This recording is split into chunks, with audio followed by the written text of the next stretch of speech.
পরীক্ষা পে চর্চা কর্মসূচির আয়োজন করা হয় আগরতলা বর্দোয়ালি স্কুলে। উপস্থিত ছিলেন মুখ্যমন্ত্রী ডক্টর মানিক সাহা সহ অন্যান্যরা। শুধুমাত্র বড় বড় ডিগ্রি বা সার্টিফিকেট থাকলে শিক্ষিত হওয়া যায় না। শিক্ষিত হতে গেলে পারস্পরিক মূল্যবোধের অত্যন্ত প্রয়োজন। অনেক ক্ষেত্রে দেখা যায় বড় বড় ডিগ্রিওয়ালা বা শিক্ষিতরা এমন কিছু ব্যবহার করছেন বা তাদের বডি ল্যাঙ্গুয়েজ এমনটা যেন অশিক্ষিতদের থেকেও আশা করা যায় না। সমাজের সার্বিক স্বার্থে শিক্ষিত হওয়ার পাশাপাশি সামাজিক জ্ঞান সম্পন্ন এবং মানবিকতা বোধ সম্পন্ন হতে হবে। নিজ বিধানসভা কেন্দ্রের অন্তর্গত বর্দোয়ালি দ্বাদশ শ্রেণী বিদ্যালয় পরীক্ষা পে চর্চা শীর্ষক কর্মসূচিতে উপস্থিত থেকে অনেকটা এইভাবেই কথাগুলো বলেছেন রাজ্যের মুখ্যমন্ত্রী প্রফেসর ডক্টর মানিক সাহা।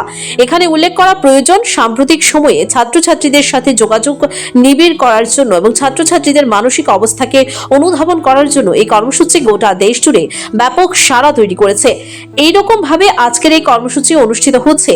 এই কর্মসূচিতে রাজ্যের মুখ্যমন্ত্রী দেশের প্রধানমন্ত্রী থেকে শুরু করে বিভিন্ন জনদের দৃষ্টান্ত টেনে এনে কিভাবে গুণীজনেরা সমাজকে পথ দেখাচ্ছে, কিভাবে গুণীজনেরা পারস্পরিক মানবিক বোধের শিক্ষায় শিক্ষিত হয়ে সমাজকে আলোকিত করে চলেছে সে বিষয়টা অনুধাবন করার জন্য আহ্বান করেন।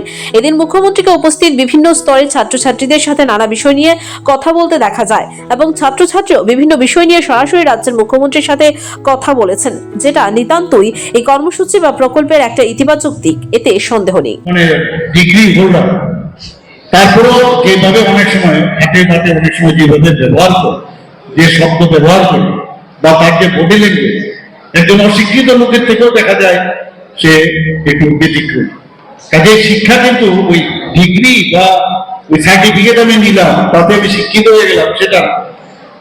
তার জন্য আমাদের যে বায়োগ্রাফির কথা উনি যেটা বললেন, যারা সাকসেস, উনি বলেছেন, মাননীয় প্রধানমন্ত্রীজি বলছেন, আমি কোনো না কোনো সময় তোমাদের মতোই ছিলাম। অর্থাৎ এটা অ্যাপ্লিকেবল ফর অল। আমিও কোনো না কোনো সময় তোমার মতো ছিলাম। তো যারা আমাদের নিজের ব্যক্তি ভারতবর্ষ, যারা আমাদের কিছু বলে গেছে, তারা তাদের যে বায়োগ্রাফি যদি আমরা পড়ি, নিজের মধ্যে কিন্তু অনেক বেশি আমরা ইন্সপায়ার্ড হব। সেগুলোর বিষয়ে অনেক বিষয় এখানে আলোচনা রেখেছে।